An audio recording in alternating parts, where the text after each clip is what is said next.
میری زندگی میں دو بڑے ٹرننگ پوائنٹ ہیں. جب میری عمر تقریباً 14-15 سال تھی، ویسے تو میرے بارے میں کئی اسلام بھائی کو پتا ہے کہ بچپن سے یہ میرے سنت کی قربت ملی، لیکن ایک زندگی میں وقت آیا تھا جب میں تھوڑا سا مدنی ماحول سے دور ہو گیا تھا. تھوڑا سا علاقہ چینج ہوا تھا، دوست ایسے مل گئے تھے، تو کھیل کود والی لائف اور تھوڑی ماڈرن لائف کی طرف میں چلا گیا.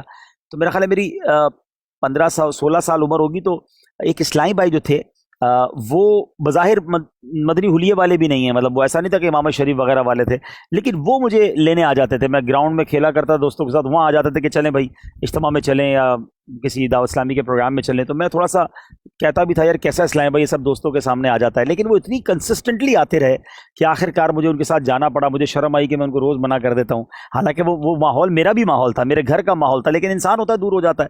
لیکن وہاں سے جو میں جڑا، اس کے بعد سے اللہ کی رحمت سے جو بھی سلسلہ رہا وہ یہ رہا. تو میں ان کا بھی شکر گزار ہوں، ان کو کہتا ہوں کہ یہ آپ کی برکت تھی جو آج میں یہاں تک ہوں، اس کا بھی ثواب آپ کو مل رہا ہوگا. یہاں ہمیں یہی سیکھنے کو ملتا ہے کہ ہمیں نیکی کی دعوت دیتے رہنا چاہیے، اور خاص طور پہ کسی کو درس نظامی کی ترغیب دینا چاہیے. کیا پتہ کل وہ عالم بن جائے، استاد بن جائے، کتنی کتابیں لکھے.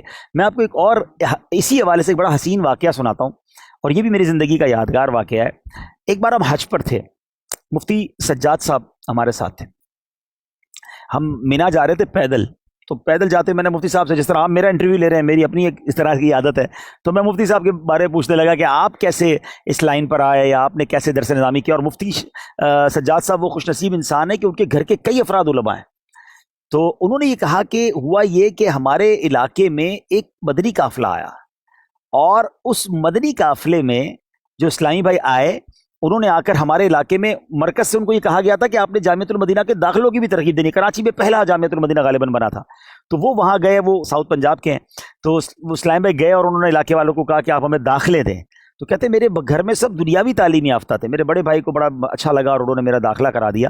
اچھا میں آپ کو مزے کی بات بتاؤں کہ وہ اسلام بھائی بھی اس وقت حج پہ تھے ہمارے ساتھ. اچھا مفتی صاحب نے بتایا کہ ان کو یہ نہیں پتا ہے کہ میں وہ ہوں جو ان کی وجہ سے یہاں تک پہنچا ہوں. اچھا میں نے ایک اہتمام کیا، حج سے فارغ ہوئے تو میں نے مفتی صاحب ساتھ بیٹھے تھے، میں نے اسلام بھائی کو بلایا. میں نے کہا آپ ان کو جانتے ہیں؟ کہہ رہے بالکل جانتا ہوں. تو مفتی صاحب ہیں، ان کا ہاتھ بھی چوما اس نے آ کے. میں نے بتائیے مفتی صاحب کیسے بنے ہیں، یہاں تک کیسے پہنچے ہیں، کیسے پہنچے؟ میں نے کہا اس میں آپ کا بھی ہاتھ ہے. آپ یقین کریں اسد بھائی، مجھے ان کی خوشی کا حال تھا.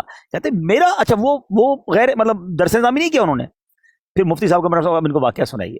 مفتی صاحب نے واقعہ سنا کہ آپ آئے تھے مدنی قافلے، ان کو بھی یاد آ گیا. انہوں نے کہا اچھا آپ وہ تھے چھوٹے سے، اب ظاہر عمر چھوٹی تھی اس وقت.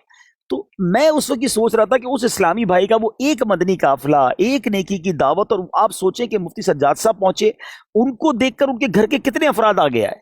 تو یہ ہمیں نہیں پتا ہوتا کہ جس کو ہم نیکی کی دعوت دے رہے ہیں، جس کو ہم مدنی ماحول کے قریب لا رہے ہیں، یہ آگے جا کے کیا بن جائے گا. ہمارے استاد صاحب ایک جملہ کہا کرتے تھے کہ ہمیں نہیں پتا ہوتا کہ ہمارے شاگردوں میں کل کون مفتی اعظم بن جائے. تو ہمیں یہ دعوت، یہ ترغیب یہ ہمارے اسٹوڈنٹس کو بھی کرنا چاہیے کہ آپ کو جب اتنا اچھا جامعۃ المدینہ کا ماحول ملا ہے، اتنی اچھی پڑھائی مل رہی ہے، انوائرمنٹ اچھا ہے، تو ہمیں اور لوگوں کو ترغیب دلانی چاہیے. ہو سکتا ہے ہم دین کی وہ خدمت نہ کر سکیں اتنی بڑی، مگر ہم جس کو دعوت دے دیں وہ کل انشاءاللہ مستقبل کا کیا بن جائے اور کتنا بڑا عالم دین بن جائے.